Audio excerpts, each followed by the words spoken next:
अभी हाल ही में बसपा प्रमुख बहन मायावती ने ट्वीट करके कहा कि मध्य प्रदेश की कांग्रेस सरकार ने गौ हत्या के शक में मुसलमानों पर रासुका लगा दिया। बहन जी ने प्रेस विज्ञप्ति जारी करके ये भी कहा कि रासुका यानी कि राष्ट्रीय सुरक्षा कानून जैसे खतरनाक कानून का उपयोग इस तरह से नहीं करना चाहिए। आपको याद होगा कि हाल के विधानसभा चुनाव में भाजपा 3 राज्यों में मुख्य रूप से हारी, छत्तीसगढ़, राजस्थान और मध्य प्रदेश, और यहां पर आपको कांग्रेस की सरकारें देखने को मिली। पिछले बहुत दिनों से लगभग 4.5 साल के एनडीए कार्यकाल में ये देखने में आया कि बहुत अधिक मात्रा में, अधिक संख्या में दलितों के प्रति अत्याचार बढ़े, कानूनों के साथ छेड़छाड़ के मामले निकल कर आए, सवर्णों को 10% आरक्षण दिया गया और साथ ही साथ एससी एसटी एक्ट के साथ भी एक बार छेड़छाड़ हुआ और एक तरह से उसके बाद उसको सदन के जरिए उसको पारित किया गया। 2 अप्रैल जैसा बड़ा मामला हुआ, बहुजन समाज के 13 युवकों के ऊपर, निहत्थे बच्चों के ऊपर गोलियां चली, उनको अपनी जान से हाथ धोना पड़ा। बहन जी ने अपनी प्रेस विज्ञप्ति के जरिए बार बार इस प्रश्न को उठाया है कि भाजपा और कांग्रेस में आखिर अंतर कितना है, और बहन जी कहती हैं कि दोनों एक ही थाली के चट्टे बट्टे हैं। अगर आप साहब कांशीराम जी के पुरानी वीडियोस देखेंगे और पढ़ेंगे तो वो बार बार कहा करते थे कि भाजपा और कांग्रेस यानी कि एक सांपनाथ है तो दूसरा नागनाथ है। साहब कांशीराम ने दोनों ही पार्टियों से सचेत रहने की बात कही थी, और अब जो वर्तमान राजनीतिक परिस्थितियां हैं वो हमें इस जो सांपनाथ नागनाथ वाली बात है उस पर दोबारा विवेचना और विश्लेषण करने के लिए मजबूर करती है। अभी 2 महीने से पहले ही हमें 2019 के लोकसभा चुनाव देखने को मिल जाएंगे। इन चुनावों के अंदर एनडीए फिर से सरकार बनाने की कोशिश करेगी, बहुमत प्राप्त करने की कोशिश करेगी। उत्तर प्रदेश में 80 लोकसभा सीटें हैं और आप इस बात को जरूर मानेंगे कि 80 में से जो 73 एनडीए को पिछली बार आंकड़ा आया था वही उनको प्रचंड बहुमत के पार ले गया। साथ ही आप देखिए तो राजस्थान में उनको अच्छी सीट मिली, मध्य प्रदेश में अच्छी सीट मिली और बिहार में 40 में से 22 सीट उनके खाते में गई। गुजरात में भी उनको बटा बटा सीटें मिली। देखा जाए तो उत्तर भारत ही वो इलाका रहा पूरे भारत में जहां से वो प्रचंड बहुमत निकल कर आया। ऐसे भी राज्य हैं जहां पर एनडीए पूरी तरह फिसड्डी रहा। मसलन पश्चिम बंगाल के अंदर उंगलियों पे गिनने लायक सीट है। उड़ीसा के 17 में से उड़ीसा में भी एक सांसद है भारतीय जनता पार्टी के पास। ऐसा ही हाल आंध्र प्रदेश और तेलंगाना का है। इसलिए सारा का सारा दारोमदार राजनीति का उत्तर प्रदेश के ऊपर टिका हुआ है और टिका रहेगा। इस उत्तर प्रदेश में भी अगर हम ध्यान से देखें तो सपा बसपा गठबंधन के बाद से ही ये बात टीवी मीडिया ने भी मान ली है कि अगर वो 80 सीटों पर गठबंधन करते हैं सपा बसपा और राष्ट्रीय लोकदल तो उनको 58 तक सीटें मिल सकती हैं। ये तो टीवी मीडिया का आकलन है।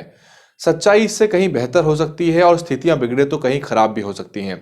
अब यदि हम बहन मायावती और साहब काशीराम वाली बात को माने और इस बात को माने कि कांग्रेस और भाजपा में बड़ा अंतर नहीं है और इसके लिए हम तथ्य और प्रमाण ढूंढने की कोशिश करें तो हमें अनगिनत प्रमाण मिल जाएंगे। मैं आपको पीछे लिए चलता हूं जब विधानसभा के चुनाव हुए थे उत्तर प्रदेश में, जब बसपा प्रमुख बहन मायावती ने 5 साल पूर्ण बहुमत की सरकार यूपी में चलाई थी और संभावना थी कि वो फिर से अपने जो उन्होंने विकास के कार्य किए, जो आवासीय योजना बनाई, जो अंबेडकर ग्राम की योजना बनाई और जिस तरह से हाईवेज का निर्माण हुआ, फॉर्मूला 1 आई, यमुना एक्सप्रेसवे बनी, काशीराम आवास योजना, यूनिवर्सिटीज बनी, मेडिकल कॉलेजेस बने, इसके बाद ऐसा नजर आ रहा था कि इस तरह की और एक सशक्त कानून व्यवस्था बनी। लखनऊ का पूरा एक तरह से सौंदर्यीकरण हुआ, उसको बिल्कुल कायापलट हो गई। लेकिन चुनाव से ठीक पहले आपको याद होगा कि मीडिया, क्योंकि मीडिया काबू में नहीं रहता बहुजन समाज के और उन ताकतों का साथ देता है जिन ताकतों ने मीडिया को काबू कर रखा है, चीजें पलटती चली गई, माहौल बिगड़ता चला गया, स्मारकों को लेकर लगातार दुष्प्रचार होना शुरू हुआ। और उस टाइम आप अगर याद करें तो कांग्रेस ने समाजवादी पार्टी के साथ गठबंधन किया और राहुल गांधी ने एक मोर्चा खोल दिया सरकार के खिलाफ। लगातार उन्होंने रोड शो किए, पैदल यात्राएं की, भट्टा पारसौल में उन्होंने बहुत जबरदस्त तरीके से प्रचार किया, पूरा माहौल बदल गया। मैं ये सारी चीजें आपको इसलिए याद दिला रहा हूं क्योंकि अभी भी मीडिया ने कांग्रेस को वहां पर एक विकल्प के रूप में पेश करना शुरू कर दिया है। उत्तर प्रदेश की अधिकतम सीटों पे वर्तमान स्थिति अगर हम देखें तो कांग्रेस अपनी जमानत जब्त कराती है। हाल के जो कैराना और गोरखपुर और फूलपुर के चुनाव हुए वहां भी कांग्रेस पार्टी की जमानत जब्त हुई। ऐसे में कांग्रेस वहां विकल्प नहीं है और विकल्प वहां सपा और बसपा ही उभर के आएगा।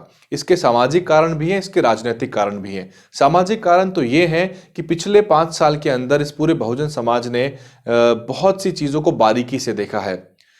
ओबीसी वर्ग का भी सोया हुआ जो तबका था वो भी जागा है, उसको भी समझ में आई है कि किस तरह से उनके आरक्षण को आज तक पूर्ण रूप से लागू नहीं किया गया। शिक्षा में वो बहुत पिछड़े हैं और दलितों ने तो मार खाई है। ऐसे में पूरा वोट एक मुश्त होके जो मुसलमान है, जो वहाँ का दलित है, जो वहाँ का एसटी है और जो वहाँ का अन्य पिछड़ा वर्ग है, उसके लिए एकमात्र विकल्प वहाँ पे सपा बसपा गठबंधन था और इसका भारी नुकसान वहां पर भारतीय जनता पार्टी को होने वाला है। छत्तीसगढ़ का उदाहरण देखिए आप।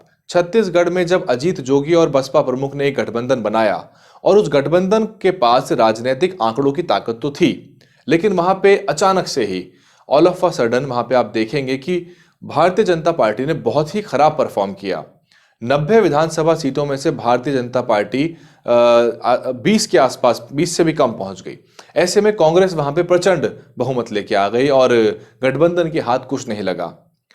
ये बात हमें बार बार नजर आती है कि भाजपा और कांग्रेस एक दूसरे के बीच में सत्ता का हस्तांतरण करते हैं। कवायद शायद दोनों पार्टियों की यही रहती है कि इसमें क्षेत्रीय दल आसानी से अपना हिस्सा ना ले पाएं।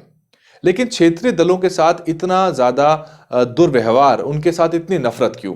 भारत एक कृषि प्रधान देश है जिसकी अधिकतम जनसंख्या आज भी गांव में बसती है, कृषि पे आधारित है और आज भी वो लोग मजदूरी करते हैं। इसीलिए क्षेत्रीय दल जो कि भारत के गरीब, मेहनतकश, मजदूर, बेरोजगार, आदिवासी, दलित, पिछड़ों का एक तरह से नुमाइंदगी करती है, उन दलों के साथ इतना दुर्व्यवहार क्यों?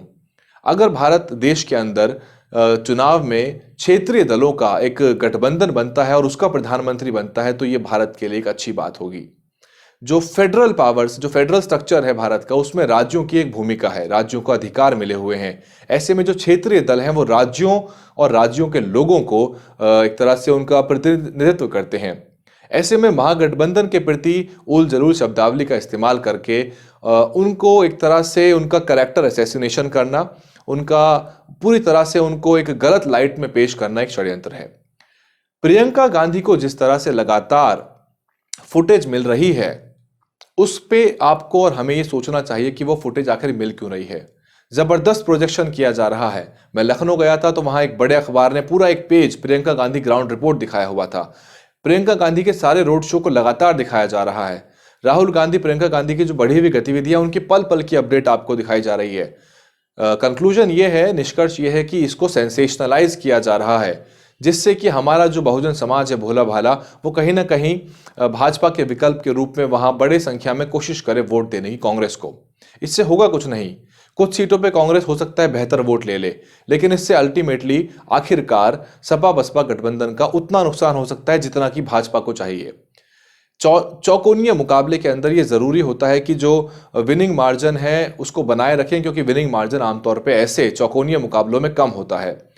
पश्चिम उत्तर प्रदेश, पूर्वी उत्तर प्रदेश में कांग्रेस एक बड़ी ताकत नहीं है, लेकिन यदि आप सोचिए कि कांग्रेस जिस तरह का उसको प्रचार मिल रहा है और मीडिया लगातार उसको प्रोजेक्ट किए जा रहा है, अगर एक छोटे वर्ग ने भी उसको, मुसलमानों ने मसलन अगर वोट कर दिया, थोड़ा बहुत भी पिछड़ा वर्ग ने भी वोट कर दिया और उसके वोट प्रतिशत में थोड़ा भी अंतर आ गया, तो वो वोट प्रतिशत भाजपा और गठबंधन की हार का कारण बन सकता है।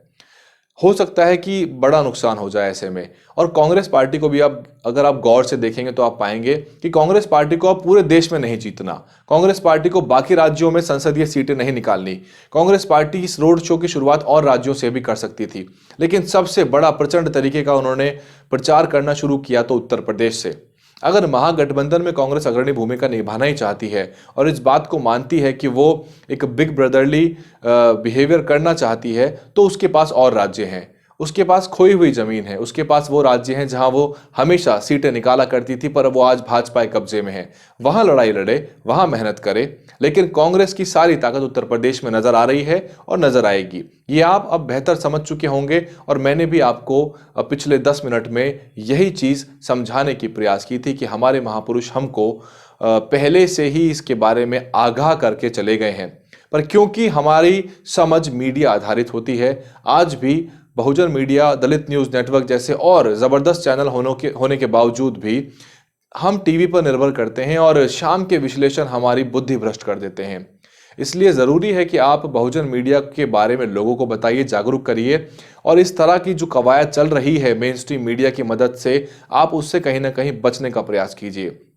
क्या कांग्रेस को राजस्थान में नहीं सीट लेनी है लोकसभा की, मध्य प्रदेश में नहीं चाहते, छत्तीसगढ़ में नहीं चाहते और बाकी राज्यों में नहीं चाहते? यदि गठबंधन में है, महागठबंधन में नजर आते हैं, मंचों पे एक साथ दिखते हैं, तो थोड़ा एक अनडिक्लेयर्ड तालमेल तो होना ही चाहिए।